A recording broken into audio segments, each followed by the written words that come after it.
Aku dan Rina, pacarku, memutuskan untuk menghabiskan akhir pekan di sebuah desa terpencil di kaki gunung, jauh dari hiruk-pikuk kota. Kami berdua butuh pelarian, dan desa ini dengan cerita-cerita rakyatnya yang kental terasa seperti pilihan sempurna. Tujuan utama kami, atau lebih tepatnya tujuan yang Rina idam-idamkan, adalah Sendang Keramat. Konon, sendang itu bukan hanya indah, tapi juga menyimpan aura magis yang bisa mengikat dua hati yang saling mencintai. Rina ingin sekali merasakan pengalaman romantis di sana, dan aku tentu saja ingin mewujudkannya. Perjalanan menuju Sendang itu tidak mudah. Kami harus melewati jalan setapak yang sempit, dikelilingi pepohonan rimbun yang menjulang tinggi, seolah membentuk terowongan alami yang gelap. Udara mulai terasa dingin dan lembab, membawa aroma tanah basah bercampur wangi kembang melati yang entah dari mana asalnya. Saat kami akhirnya tiba, pemandangan yang tersaji di depan mata memang memukau. Air Sendang itu sebening kristal, memantulkan langit biru dan dedaunan hijau yang rimbun di sekelilingnya. Beberapa batu besar berlumut tertata rapi di tepian, dan ada sebuah pohon beringin tua yang sangat besar. Akarnya mencengkeram tanah seperti jari-jari raksasa, berdiri kokoh di salah satu sisi Sendang.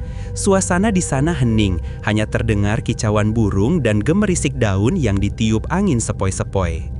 Indah sekali kan, Yang? Rina tersenyum lebar, matanya berbinar-binar. Ia langsung menarik tanganku menuju tepi Sendang. Kami berfoto, bercanda, dan sesekali Rina mencipratkan air Sendang yang dingin ke wajahku. Konon, mencuci muka di air Sendang ini bisa membuat awet muda dan hubungan langgeng. Aku melihat kebahagiaan terpancar jelas dari wajahnya, dan itu membuat hatiku hangat. Kami menikmati setiap detik kebersamaan di sana, seolah dunia hanya milik kami berdua. Namun, di tengah keindahan itu, aku mulai merasakan sesuatu yang aneh. Sebuah perasaan tidak nyaman yang samar, seperti ada sepasang mata tak terlihat yang mengawasi setiap gerak-gerik kami. Angin sepoi-sepoi yang tadinya menyejukkan, kini terasa seperti bisikan-bisikan aneh yang melintas di telingaku, terlalu samar untuk dimengerti. Aku melirik ke sekeliling, mencoba mencari tahu sumber perasaan itu, tapi hanya ada pepohonan dan semak belukar yang bergerak pelan. Rina, yang sibuk bercerita tentang impian masa depannya, tidak menyadarinya. Aku mencoba mengabaikannya. Mungkin hanya sugesti dari cerita-cerita mistis yang kudengar tentang Sendang ini. Malam harinya di penginapan sederhana kami, perasaan tidak enak itu semakin menjadi. Aku mulai merasa tidak enak badan, kepalaku sedikit pening. Tidurku tidak nyenyak. Aku dihantui mimpi buruk. Dalam mimpiku, aku kembali ke Sendang itu. Tapi airnya yang tadinya jernih, kini berubah menjadi merah pekat, seperti darah. Dari dalam air, muncul sosok wanita berambut panjang yang menatapku dengan mata kosong. Tangannya terulur seolah ingin menarikku. Aku terbangun dengan napas terengah-engah, keringat dingin membasahi tubuhku. Rina tidur pulas di sampingku, tidak terganggu sama sekali. Aku mencoba menenangkan diri, meyakinkan diriku bahwa itu hanya mimpi biasa. Keesokan harinya, Rina terlihat sangat bersemangat. "Aku ingin kembali ke Sendang, Yang. Kita piknik di sana saja," katanya dengan antusias. Aku agak enggan, bayangan mimpi burukku masih menghantui. Tapi melihat wajahnya yang ceria, aku tidak tega menolaknya. Kami pun membawa bekal piknik seadanya dan kembali menyusuri jalan setapak menuju Sendang Keramat. Suasana Sendang pagi itu terasa berbeda, lebih sunyi, lebih dingin, dan entah mengapa lebih mencekam. Tidak ada kicauan burung, hanya keheningan yang menyesakan. Kami menggelar tikar di bawah pohon besar, tidak jauh dari tepi Sendang. Saat kami mulai makan, Rina tiba-tiba menghentikan suapannya. "Yang, lihat ini," katanya, menunjukkan sehelai rambut panjang hitam yang tersangkut di nasi gorengnya. Aku terkejut, rambut Rina pendek dan rambutku juga tidak sepanjang itu. Kami berdua saling pandang, mencoba menertawakannya, tapi tawa kami terdengar hambar dan dipaksakan. Perasaan tidak nyaman itu kembali menyergapku. Setelah makan, Rina mengajakku berjalan-jalan lebih jauh ke dalam hutan di sekitar Sendang. Siapa tahu ada air terjun kecil atau pemandangan lain yang bagus, katanya ceria. Aku mengikutinya, meskipun langkahku terasa berat. Semakin jauh kami melangkah, semakin pekat hutan itu, dan semakin dingin udaranya. Pepohonan menjulang tinggi, menutupi sinar matahari, menciptakan bayangan-bayangan aneh di tanah. Keheningan di sini lebih dalam, seolah suara kami bisa ditelan oleh hutan itu sendiri. Tiba-tiba, Rina berteriak. Ia terpeleset akar pohon yang besar dan kakinya terkilir. Aku panik, segera membantunya duduk. "Kamu tidak apa-apa, Yang? Sakit sekali?" tanyaku cemas. Saat aku mendongak untuk melihat sekeliling mencari pegangan, mataku menangkap siluet. Di balik pohon beringin tua yang menjulang tinggi, beberapa puluh meter dari kami, berdiri sesosok wanita. Rambutnya panjang terurai, menutupi sebagian wajahnya. Ia mengenakan pakaian putih kumal dan matanya merah menyala, menatap lurus ke arah kami, tepatnya ke arah Rina. Jantungku berdebar kencang, darahku seolah berhenti mengalir. Aku berteriak, "Siapa itu?" Tapi sosok itu hanya diam, lalu perlahan menghilang di balik rimbunnya dedaunan, seolah lenyap di telan hutan. Rina tidak melihatnya, ia terlalu sibuk menahan sakit di kakinya. "Ada apa, Yang? Kenapa kamu teriak?"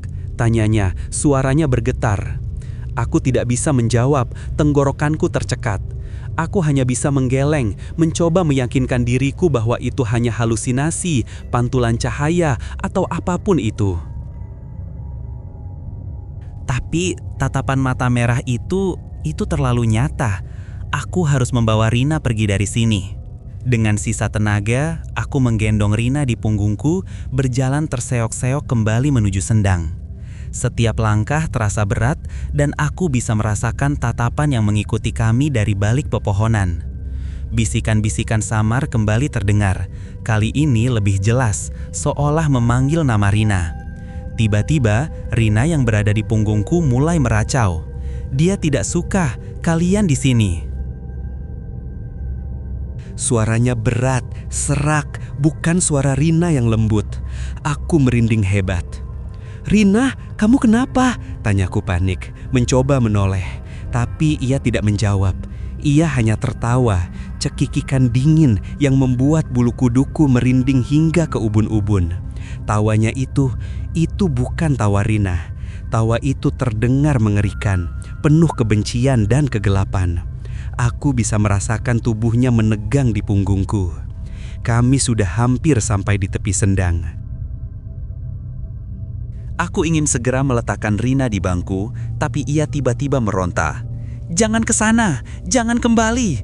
teriaknya dengan suara yang bukan miliknya, mencoba mendorongku menjauh dari Sendang. Namun, anehnya, tubuhnya sendiri justru menarikku ke arah Sendang. Kekuatan Rina tiba-tiba berlipat ganda, aku kesulitan menahannya. Matanya yang biasanya hangat, kini kosong, pupilnya melebar tak wajar, menatap lurus ke arah air Sendang. "Lepaskan aku, Yang, aku harus masuk ke sana!" Serunya, suaranya kini terdengar seperti dua suara yang bertabrakan. Satu suara Rina yang memohon, satu lagi suara serak yang penuh ancaman. Ia mencoba menarik tanganku, menyeretku semakin dekat ke tepi Sendang yang dalam. Aku berjuang sekuat tenaga, berpegangan pada akar pohon yang mencuat di tanah. Aku melihat bayangan di air Sendang, sosok wanita berambut panjang yang sama, kini terlihat lebih jelas, dengan senyum mengerikan di wajahnya, tangannya seolah menarik-narik kaki Rina dari bawah air. Ketakutan luar biasa menguasai diriku. Aku ingat cerita orang tua bahwa air keramat bisa menjadi portal, tempat di mana dunia manusia dan dunia lain bertemu. Aku tidak boleh membiarkan Rina masuk ke dalam air itu. Aku berteriak memanggil nama Tuhan, "Allahu Akbar, Allahu Akbar." Berulang kali, dengan sisa-sisa tenagaku, aku merapalkan doa-doa yang kuingat. berpegangan erat pada Rina, tidak membiarkannya mendekati air. Aku mencoba menyadarkannya, memanggil namanya berulang kali. "Rina, Rina, sadar yang..." Perlawanan Rina mulai melemah. Aku merasakan tubuhnya limbung. Dengan sisa tenaga yang kumiliki, aku berhasil menarik Rina menjauh dari tepi sendang. Ia jatuh pingsan di pelukanku.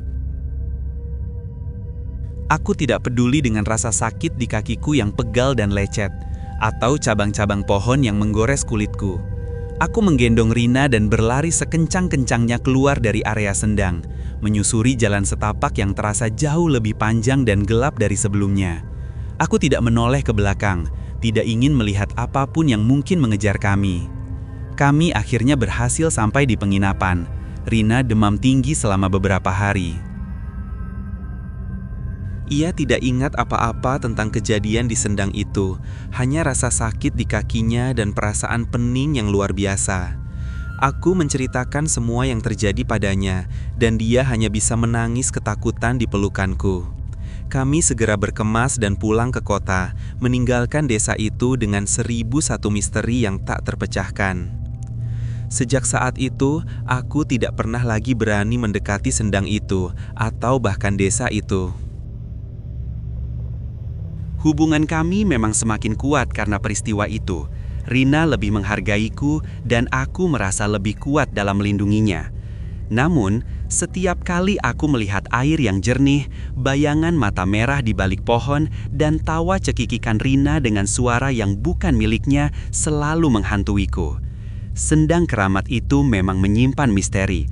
Romansa yang indah bisa berubah menjadi mimpi buruk yang tak terlupakan, meninggalkan bekas luka yang takkan pernah sembuh.